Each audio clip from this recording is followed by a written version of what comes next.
Hi guys, welcome back to our channel Dimplic official. This is Dimple. ఈరోజు మన topic 2000 ఏళ్ల నాటి అద్భుతమైన బౌద్ధ క్షేత్రం బొజ్జానకొండ గురించి మనం తెలుసుకుందాం. Let's go to the topic.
కొన్ని ప్రదేశాలు ఆహ్లాదాన్ని పంచుతాయి, మరికొన్ని ప్రదేశాలు విజ్ఞానాన్ని పెంచుతాయి, ఇంకొన్ని ప్రదేశాలు ఎప్పటికీ మరుపురాని గుర్తులుగా మిగిలిపోతాయి. కానీ ఈ ప్రదేశం అటు ఆహ్లాదం, ఇటు విజ్ఞానంతో పాటు జీవిత కాలంలో మర్చిపోలేని మధుర జ్ఞాపకంగా మిగిలిపోతుంది. ఒకప్పుడు బౌద్ధం అత్యంత వైభవంగా వెలిగిపోయిన ప్రాంతం ఇప్పుడు ఆ వైభవం లేకపోయినా గతకాలం ప్రభావానికి చిహ్నాలు మాత్రమే మిగిలి ఉన్నాయి. అందుకే ఒకప్పుడు ఆ ప్రసిద్ధ బౌద్ధ క్షేత్రం ఇప్పుడు ప్రముఖ పర్యాటక కేంద్రంగా ప్రసిద్ధి చెందింది.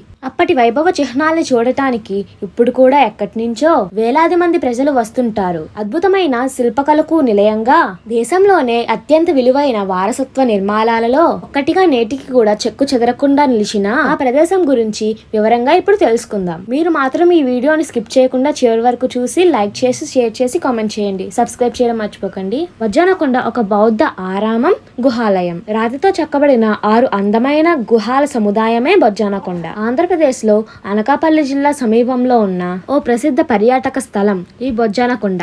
క్రీస్తు శకం 4వ శతాబ్దంలో ఈ బౌద్ధ మతం ఒక వెలుగు వెలిగింది. ఇక్కడ ఈ కొండ మీద అందంగా చెక్కబడిన గౌతమ బుద్ధుని విగ్రహాలు పర్యాటకంగాను, మతపరంగాను, ఆధ్యాత్మికంగాను కూడా అత్యంత ప్రాధాన్యత సంతరించుకున్నాయి. ఈ గుహాలయకు దగ్గరగానే బౌద్ధ సన్యాసులు ధ్యానం చేసుకోవడానికి వీలుగా స్తూపాలు కూడా కనిపిస్తాయి. ప్రస్తుతం ఈ ప్రాంతం జాతీయ పురావస్తు శాఖ ఆధీనంలో ఉంది. బౌద్ధంలో 3 దశలైన మహాయాన, హీనయాన, వజ్రాయాన శాఖలకు సంబంధించిన చైత్యాల మీద, స్తూపాల మీద మనకి కనిపిస్తాయి. అనేక విశేషాలు ఈ గుహాల మీద ఒకప్పుడు జ్ఞాన కేంద్రాలుగా వెలసిల్లిన గుహాలయాలు, ఆరామాలు ఇప్పుడు కూడా ఆ ప్రశాంతత, ఆహ్లాదాన్ని మనకి అందిస్తాయి.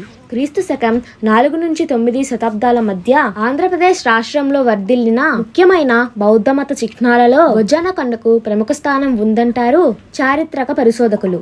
అప్పట్లో ఈ ప్రాంతాన్ని సంగారం లేదా సంగారామం అని పిలిచేవారు. సంగారం అంటే ఒక బౌద్ధ ఆరామం అని అర్థం. ఆ సంగారం అనే పేరే కాలక్రమేణా శంకరంగా మారి ఆ పేరే స్థిరపడిపోయింది. 1907, 1908 మధ్యలో జరిగిన పురావస్తు తవ్వకాల్లో బొజ్జానకొండ, లింగాలకొండ సముదాయాలు బయటపడ్డాయి.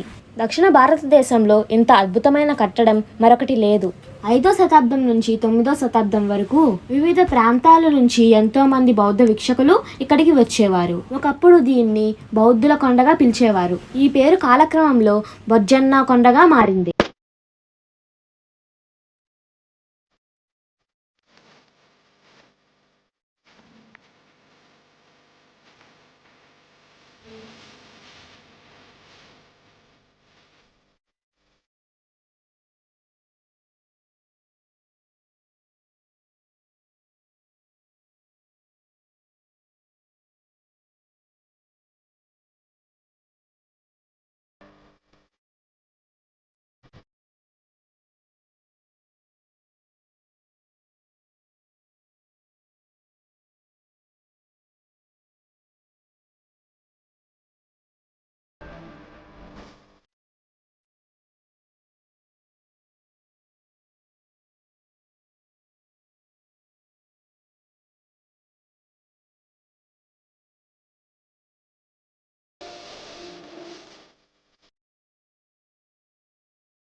ఓకే అండి, ఈ టాపిక్ మీకు నచ్చింది అనుకుంటున్నాను. ఒకవేళ నచ్చితే లైక్ చేయండి, షేర్ చేయండి, కామెంట్ చేయండి, సబ్స్క్రైబ్ చేయడం మర్చిపోకండి. మరో టాపిక్తో మళ్ళీ కలుద్దాం. Bye bye.